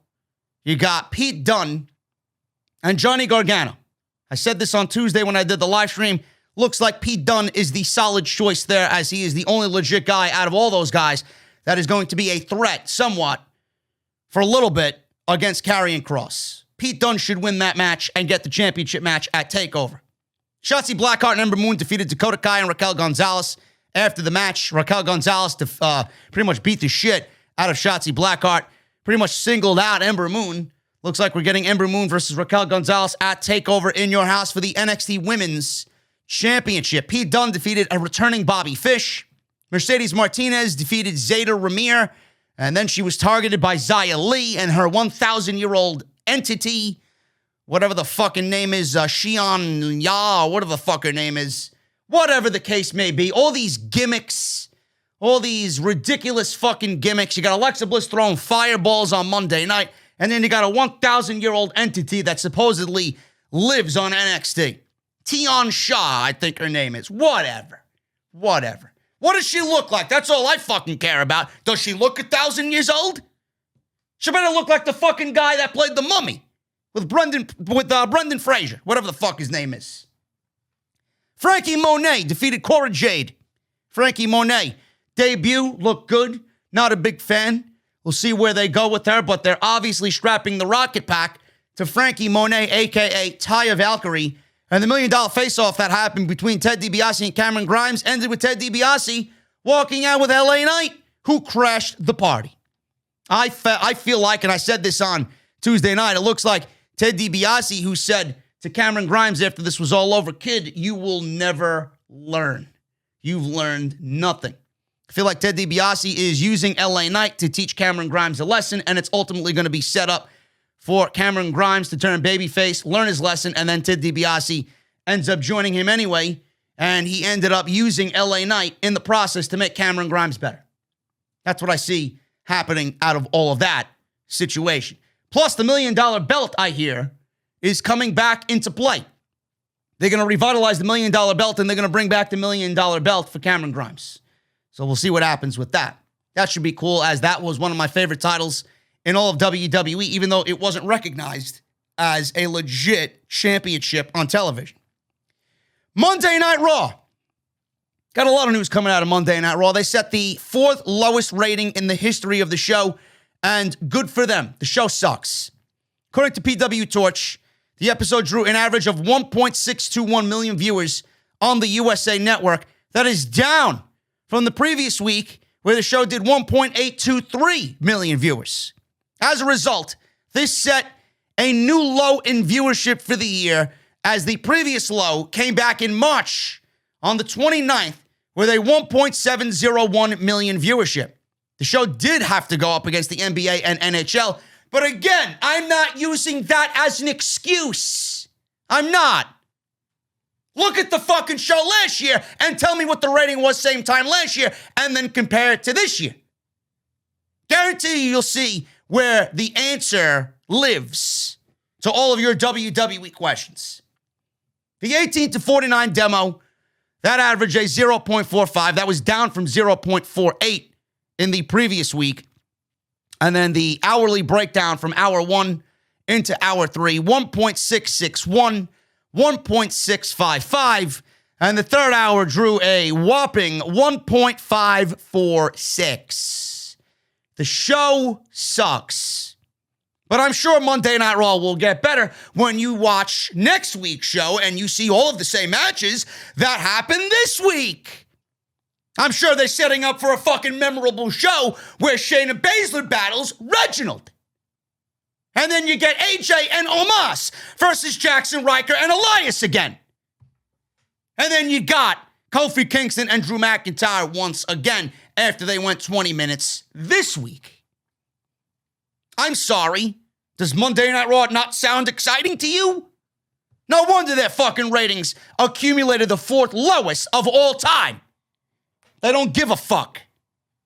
Maybe book something else on the show and people will watch. Maybe actually give a shit about what you're booking and advance storylines and give people notice about what's coming up on the show 2-3 weeks ahead of time, as if you fucking care. Too difficult for these people to actually go out there and do and demonstrate. Show sucks. Drew McIntyre versus Kofi Kingston ends in a no contest because of Bobby Lashley interfering. So now they have a match next week where Bobby Lashley is barred from ringside. So I'm expecting a triple threat match inside Hell in a Cell, because if Bobby Lashley can't interfere and MVP can't interfere, where has Mace and Teabag been? Are they going to show up? They were working with the Hurt Business not too long ago. They were working with MVP not too long ago. Are they going to be interfering on behalf of MVP? And if so, why? I don't get why Bobby Lashley would want to sit back and have somebody ruin this match again, which will then enable a triple threat match. Have these two guys kill each other, leave Mason Teabag out of it, and whoever wins this match, you get a one-on-one match. Please, do not. I pray to the wrestling gods that Bruce Pritchard knows and has sense of what's going on. Bobby Lashley cannot afford to look like another fucking idiot on the Monday Night Raw roster. A singles match is what he should be after, not sending other geeks to do his work that will lead to a triple threat match, because you need to include Kofi Kingston, because nobody has a desire to see Drew McIntyre and Bobby Lashley again, because you have failed to create new baby faces. I hate being right all the time, man. I really do. It's actually exhausting. It really is exhausting. Oh, but JD doesn't know anything, man. Yeah, right. Charlotte Flair defeated Asuka again. They wonder why they got the 4th lowest rating in the history of the show. How many fucking times? It's a good match. But I think we know at this point in time, ladies and gentlemen, that Asuka and Charlotte Flair, they work well together. I don't need to see it 18 fucking times. Shelton Benjamin versus Cedric Alexander. Benjamin beats Alexander. Another rematch. WWE felt like this was another match that they needed to do on this show after they dropped it for a couple of weeks. Let's go back to Cedric and Shelton as if they're fighting for anything. Matt Riddle versus Xavier Woods was easily the best thing on the show. This was the only match that presented itself as fresh. Great match. Easily the best thing of the night. But one great match does not make a Monday Night Raw. Jackson Ryker beat AJ Styles. Yes, you heard me correct. Jackson Ryker pinned AJ Styles. Only in WWE, folks. Sheamus defeated Humberto Carrillo. Another rematch. Sure, Humberto was very upset about this. They pulled him from catering to give him another L. Natalya and Tamina, they defeated Nia Jax and Shayna Baszler, folks. This was your main event of Monday Night Raw. And then they want to know why they got a 4th lowest rating of all time. Are you fucking serious? This is your main event of Monday Night Raw. And the champions retain. Natalya and Tamina in the main event, retained the WWE Women's Tag Team Championships because Reginald interfered, and then Shayna Baszler got distracted. Reginald was sent to the back by Shayna because she was upset, and then while he walked up the ramp to the back, fire shot out from the stage. Reginald got blinded. Shayna was distracted because Reginald was blinded by fucking fire that mysteriously just popped up out of nowhere. And she got pinned. That's your Monday Night Raw main event. Then they want to know why they got the 4th lowest rating in the history of Monday Night Raw. Bruce, I tell you, man, you are on such a roll, man. This type of content, oh my God, you are great. Holy shit. How long you been doing this? Put the pen down and go lose some fucking weight, slob. Vince McMahon. You want to know why they got rematch after rematch after rematch? Vince McMahon ripped up the Raw script before Monday Night Raw. This was according to PW Insider. Reports came out that Vince McMahon ripped up the script right before Monday Night Raw went on the air, which led to a few matches on Raw this week being a lot of rematches. A few? The whole fucking show was a rewrite of last week's show. And a lot of the first hour was not set in stone until 30 minutes before they went on the air. I don't understand it. It's like they're booking a wrestling show. You're making matches. No storyline on Monday Night Raw even exists. Yet you're having this level of difficulty booking matches on a fucking show. How about we cut the show back from 3 to 2 hours? How about that? Would it be a lot easier for you? No, but you're greedy and all you want is that extra ad revenue in the third hour. The show is dead at 2 hours. At 3 hours, rather. The show would actually somewhat be alive at 2 hours. I wouldn't hate it as much as I do now. I don't understand why it's so difficult to book Monday Night Raw. But look at what you got to do. You put yourself in this position. Why should I fucking feel bad for you? 3 hours of Monday Night Raw. This is the way you want it.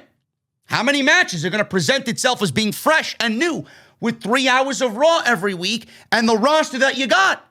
You buried 40% of the fucking roster and held them in captivity and catering.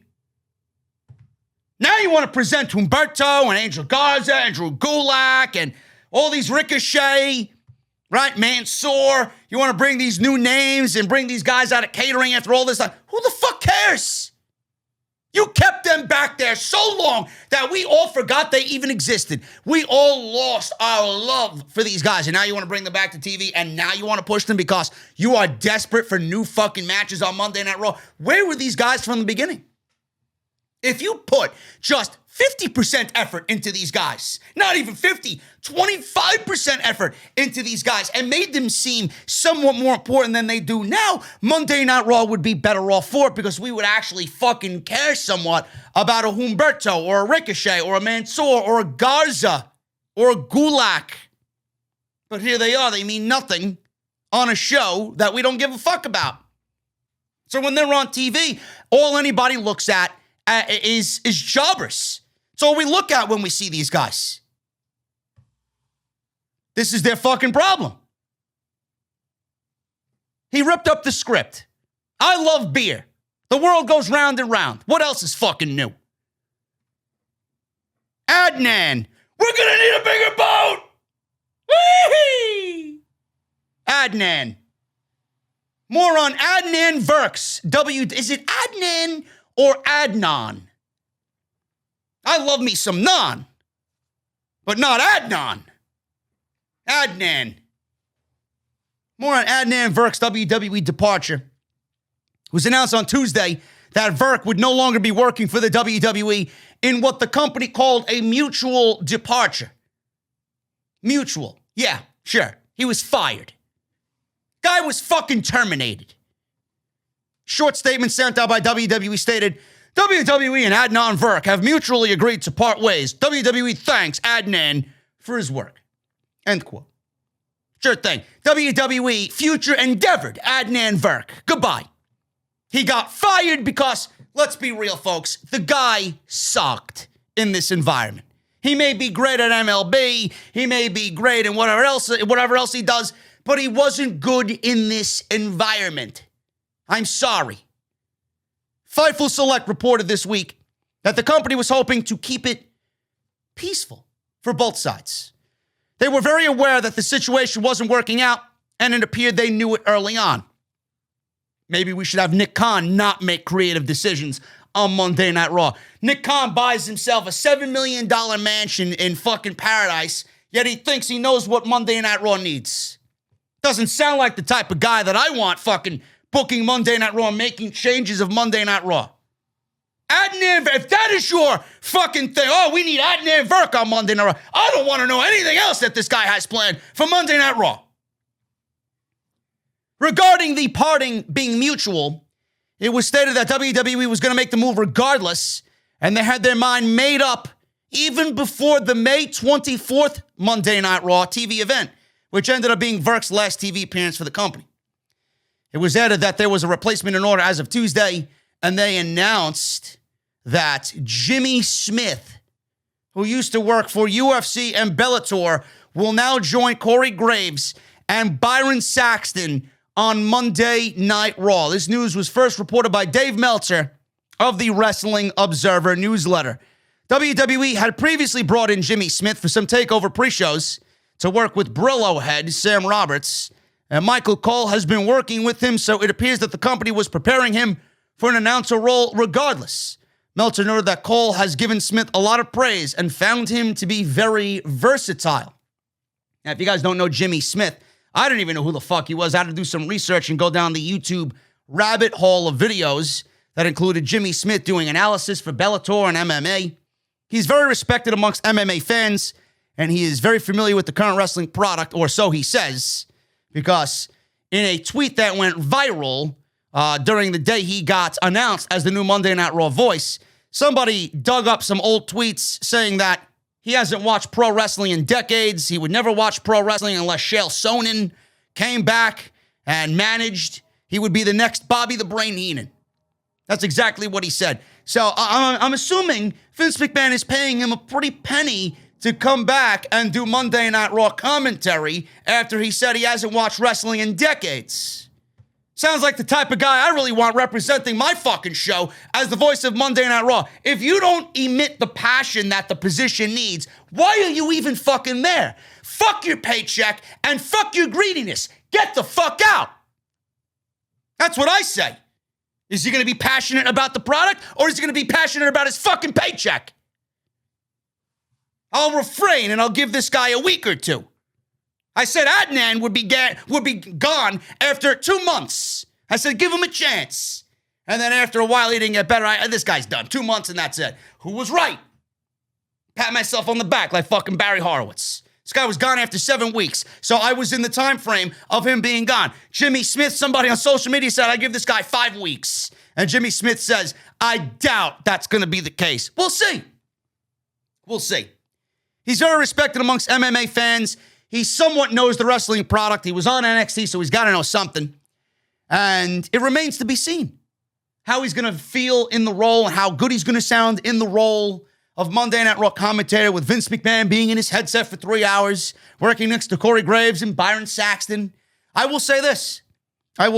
He's got a great commentary voice for combat sports. He may fit the role, but is he going to know everything? Is he going to know everybody's moveset, finishing moves, nicknames?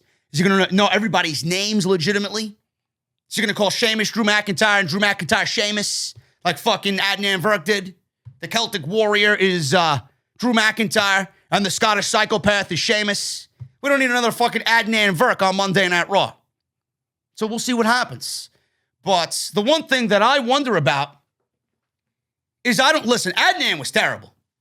Monday Night Raw is terrible right now, so I don't even know if people really gave a shit about Adnan being there. He was just there. He fit into everything on the show like everybody else does, and everything else does because the show sucks. He just fit into the suckiness of Monday Night Raw.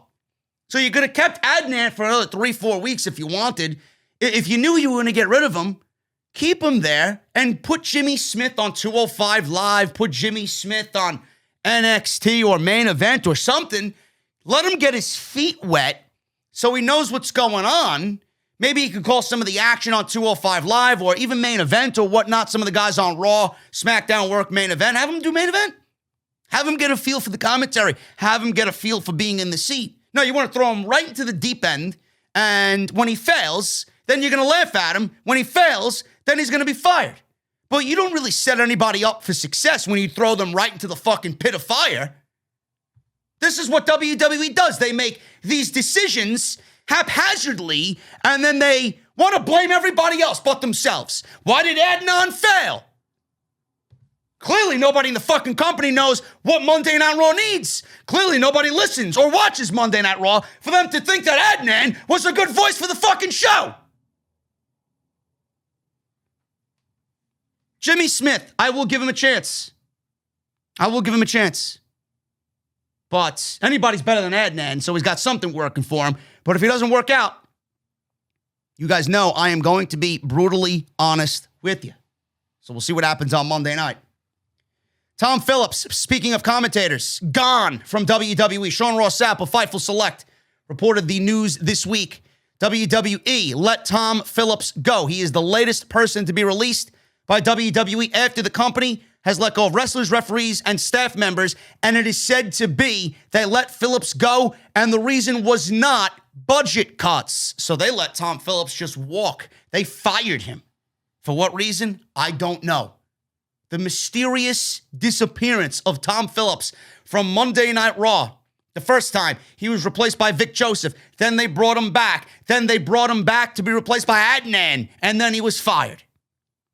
He was doing 205 Live, I believe. If that's not a demotion, I don't know what the fuck is. But the mystery surrounding Tom Phillips and his removal is one of these things that is very bizarre. Why did they let him go? He's going to be a hand in whatever company he ends up being with, signing with. Tom Phillips was decent at his job. He was better than Michael Cole, in my honest opinion. He wasn't great, but he had natural chemistry with Corey Graves. Them together were great. He did his job. He sounded the part.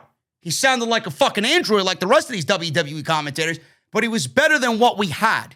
He was better than Cole. He was infinitely better than fucking Adnan, but yet they didn't bring him back. I wonder what this guy did. I really do. Was it something where his contract was up and they didn't want to resign him? Did they let him go because of other internal reasons that we'll never find out about? Was he a troublemaker backstage? Did he not do his job correctly? I never heard anything bad about Tom Phillips. In fact, everybody fucking praised him.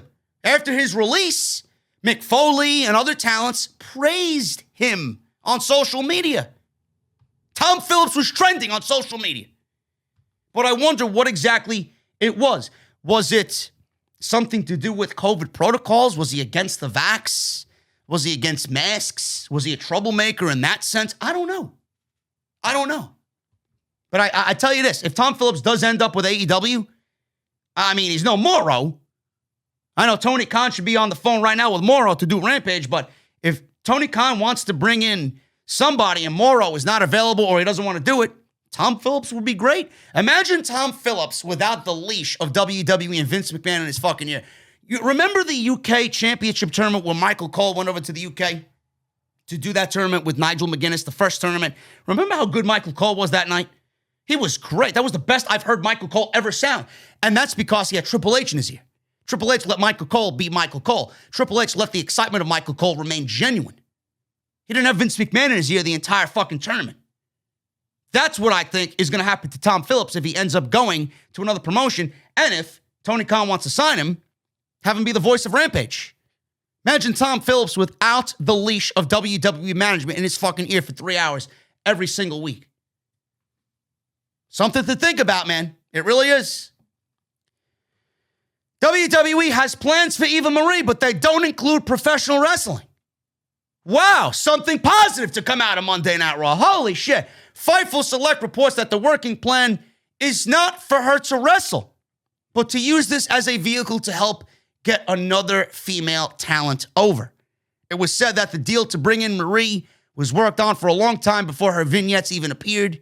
It was added that her returning to TV had no impact on WWE releasing other women's wrestlers due to her signing with the company last year. Bullshit. I mentioned this earlier in the week. Eva Marie didn't impact those other wrestlers getting released. Mickie James, Peyton Royce, Billie Kay. Are you kidding me? Her name on the list of payroll people, her name on the list of people that WWE has to pay, of course impacted. They're going to make way to pay Eva Marie by releasing everybody else that they don't really find an interest in or don't have any plans for. Billie Kay, no plans, floating around doing nothing. Mickie James sat in catering. Peyton Royce, she had no plans on Monday night. She was a fucking loser. So let's release these three women so that Eva Marie's contract doesn't look like a big bloated fucking number on our payroll spreadsheet. That's exactly what they did. So if you listen to reports like this or what was told to Fightful, I'm not blaming them, but if you listen to WWE say to these sources, to a Fightful, to an Observer, to a PW Insider, oh, us signing Eva Marie had no impact on anybody else being released. Bullshit. Of course it did. You fucking serious? WWE's been using the term evolution as taglines for Eva Marie in these vignettes, which WWE filed a trademark for this month. Who's she going to pair with that you care about? You don't even care about Eva Marie. You're going to care about Eva Marie if she's paired up with Mandy Rose or fucking Dana Brooke. Who are they legitimately going to pair her with on the main roster? Watch these geeks pair Eva Marie up with Io Shirai. Watch. Watch her go into business and be one of these fucking advocates for women's wrestling. Yeah, I got Io Shirai in my camp, like Io Shirai needs fucking Eva Marie stealing her thunder on Monday Night Raw. Watch. Who are they going to put her with that you legitimately care about? Who are they going to put her with that's going to make better? Eva Marie's going to make better. Anybody that they pair her with, Eva Marie's going to be the star of the show. And she's not even wrestling.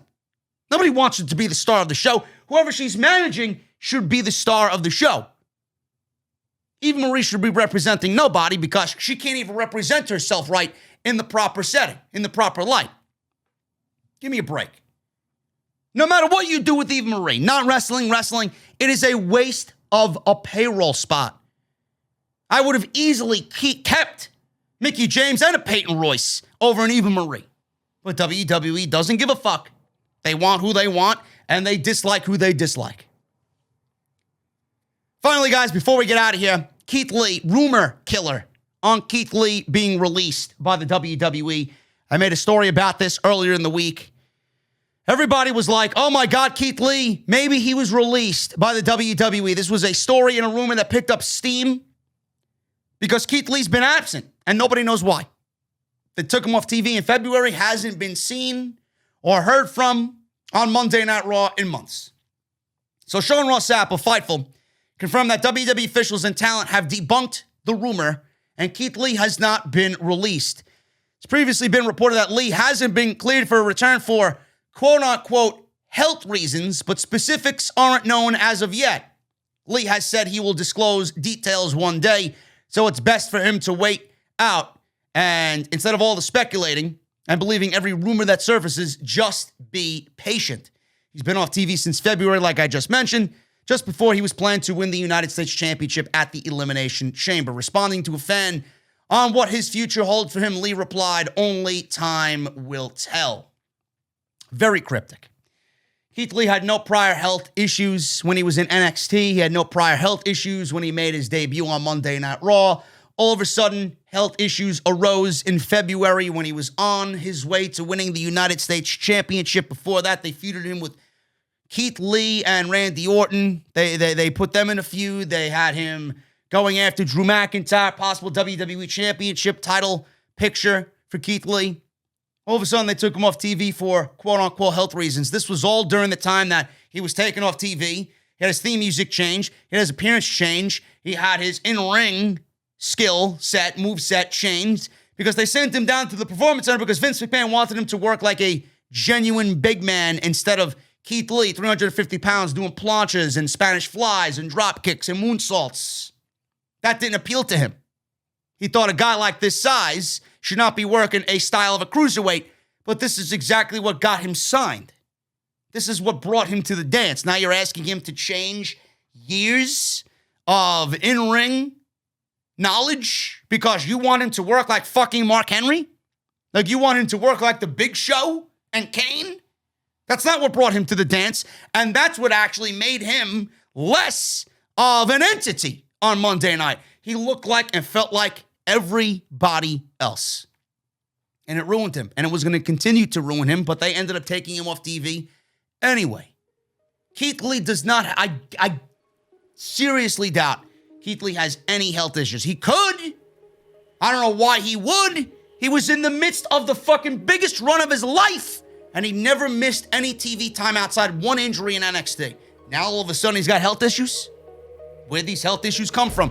What are the health issues? I've been saying it and I believe it in my heart of hearts. The guy's off TV because WWE wants him to look a certain way, act a certain way, wrestle a certain way. They took Keith Lee off of TV for health reasons, and those health reasons are he's fat. Simple. They want to use Keith Lee, but then they don't want to use Keith Lee because he's fat. I don't know what else to tell you. If Keith Lee comes back shedding 50 fucking pounds, I want everybody in this comment section to issue me a fucking apology. Thank you guys very much for all of your support this week. It's been a busy week right here on the channel.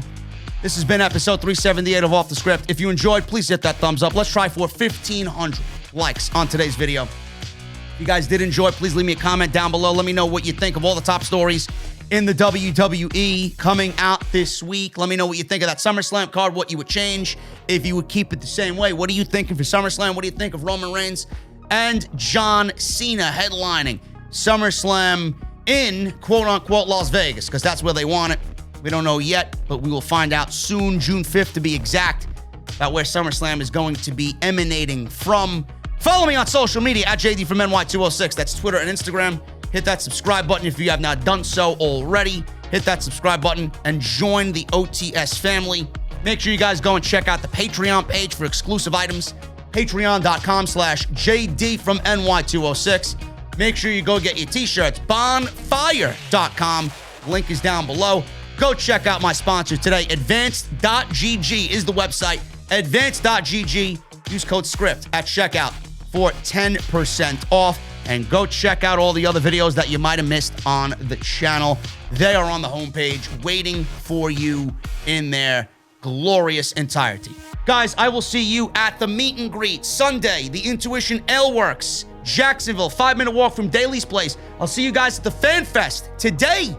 AEW Fan Fest in Jacksonville, right before Double or Nothing. And I will see you guys. I will be at the post-show scrimmage for the Double or Nothing post-show.